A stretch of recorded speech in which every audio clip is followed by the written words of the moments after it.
जय श्री सद्गुरु देवाय नमः। जय श्री गणपति देवाय नमः। ओम नमो भगवते वासुदेवाय नमः।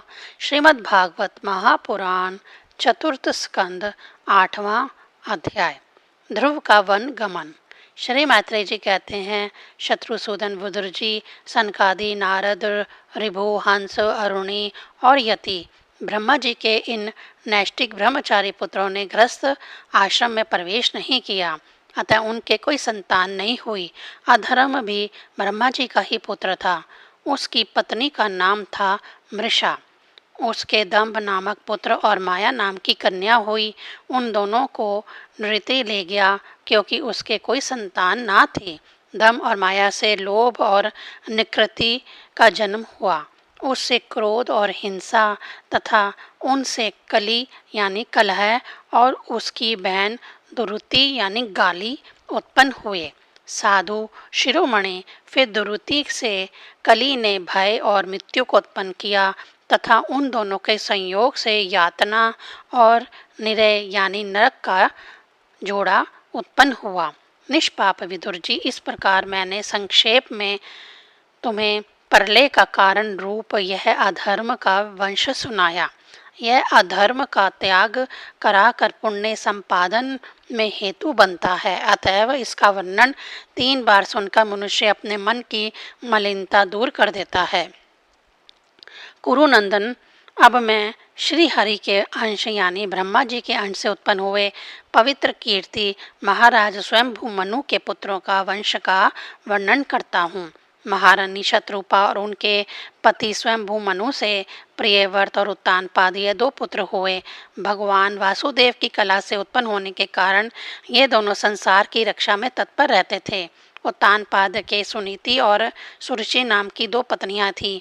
उनमें सुरुचि राजा को अधिक प्रिय थी। सुनीति, जिसका पुत्र ध्रुव था, उन्हें वैसी प्रिय नहीं थी। एक दिन राजा उत्तानपाद सुरुचि के पुत्र उत्तम को गोद में बिठाकर प्यार कर रहे थे। उसी समय ध्रुव ने भी गोद में बैठना चाहा, परंतु राजा ने उसका स्वागत नहीं किया। उस समय घमंड से भरी हुई सुरुचि ने अपनी सौत के पुत्र ध्रुव को महाराजा की गोद में आने का यत्न करते देख उनके सामने ही उससे ढा भरे शब्दों में कहा, बच्चे, तू राज सिंहासन पर बैठने का अधिकारी नहीं है। तू भी राजा का ही बेटा है। इससे क्या हुआ? तुझको मैंने तो अपनी कोख में नहीं धारण किया। तू अभी नादान है। तुझे पता नहीं है कि तूने किसी दूसरी स्त्री के गर्भ से जन्म लिया है। तभी तो ऐसे दुर्लभ विषय की इच्छा कर रहा है। यदि तुझे राज सिंहासन की इच्छा है तो तपस्या करके परम पुरुष श्री नारायण की आराधना कर, उनकी कृपा से ही मेरे गर्भ में आकर जन्म ले।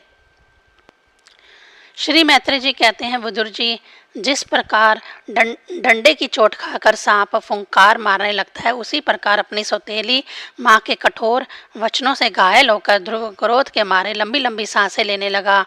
उसके पिता चुपचाप यह सब देखते रहे, मुंह से एक शब्द भी नहीं बोले। तब पिता को छोड़कर ध्रुव रोता हुआ अपनी माता के पास आया। उसके दोनों होठ फटक रहे थे और वह सिसक सिसक कर रो रहा था। सुनीति ने बेटे को गोद में उठा लिया और जब महल के दूसरे लोगों से अपनी सोत सुरुचि की कही हुई बातें सुनी, तब उसे भी बड़ा दुख हुआ। उसका धीरज टूट गया। वह दवानल से जली हुई बेल के समान शोक से संतप्त होकर मुरझा गई तथा विलाप करने लगी। सोत की बातें याद आने से उसके कमल सरीखे नेत्रों से आंसू भर आए।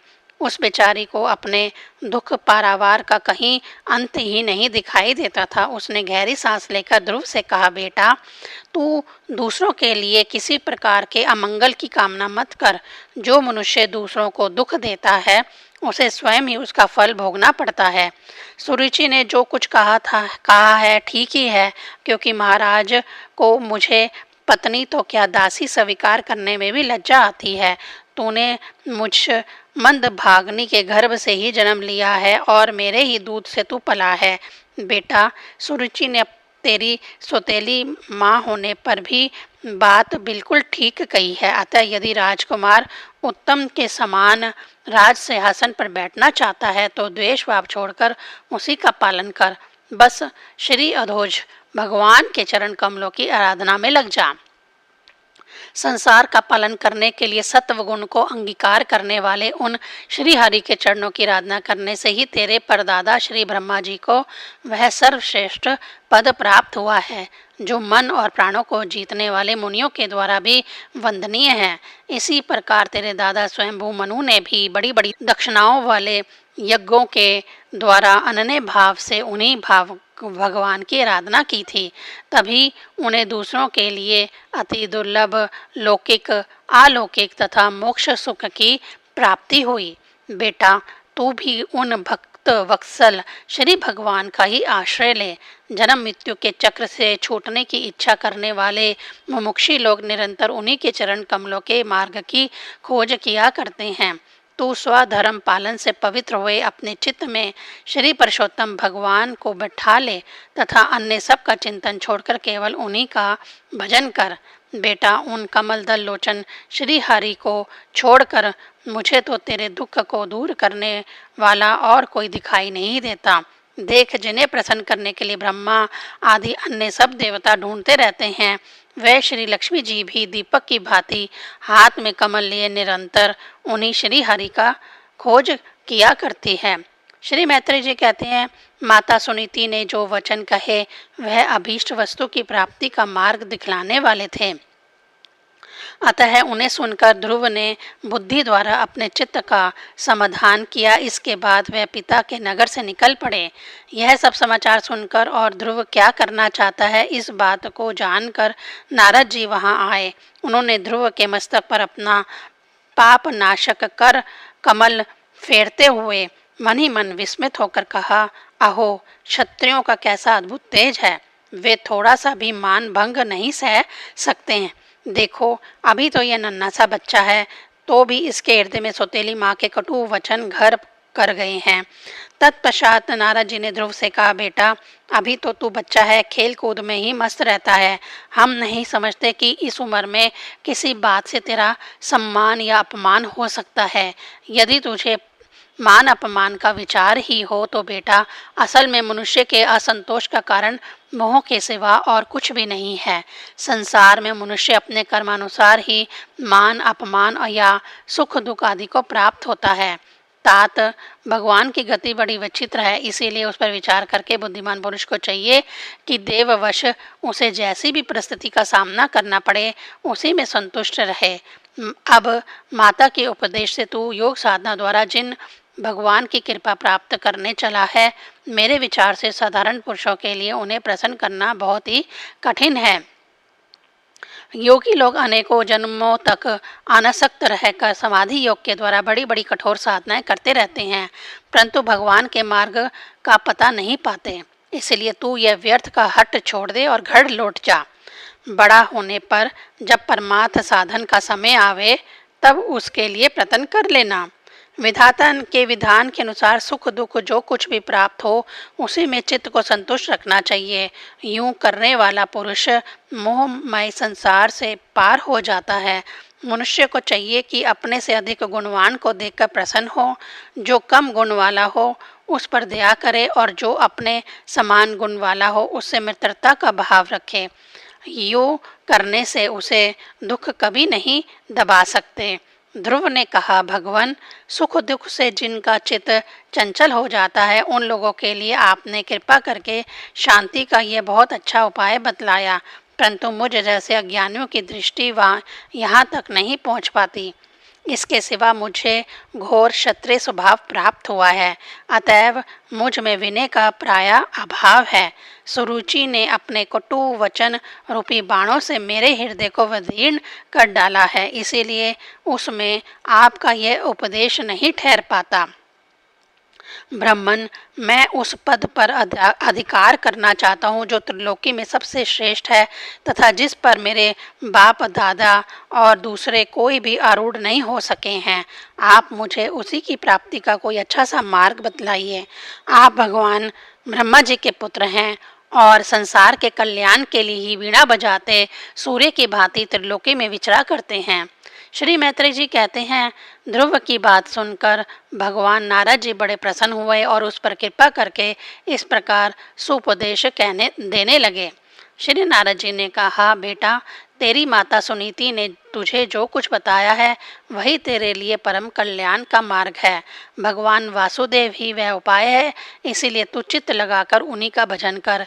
जिस पुरुष को अपने लिए धर्म, अर्थ, काम और मोक्ष रूपी पुरुषार्थ की अभिलाषा हो, उसके लिए उनकी प्राप्ति का उपाय एकमात्र श्री हरि के चरणों की सेवन ही है। बेटा, तेरा कल्याण होगा। अब तू श्री यमुना जी के तटवर्ती परम पवित्र मधुवन को जा। वहाँ श्री हरि का नित्य निवास है। वहाँ श्री कालंदी के निर्मल जल में तीनों समय स्नान करके नित्य कर्म से निवृत्त हो यथाविधि आसन बिछाकर स्थिर भाव से बैठना। फिर रेचक, पूरक और कुंभक 3 प्रकार के प्राणायाम से धीरे धीरे प्राण, मन और इंद्रिय के दोषों को दूर कर धैर्य युक्त मन से परम गुरु श्री भगवान का इस प्रकार ध्यान करना।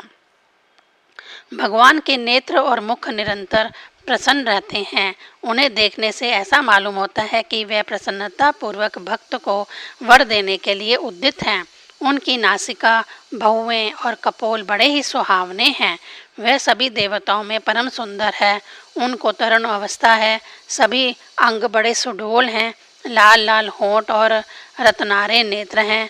वे प्रणत जनों को आश्रय देने वाले अपार सुखदायक शरणागत वत्सल और दया के समुंदर हैं। उनके वक्षस्थल में श्री वत्स का चिन्ह है। उनका शरीर सजल जलधारा के समान श्याम वर्ण है।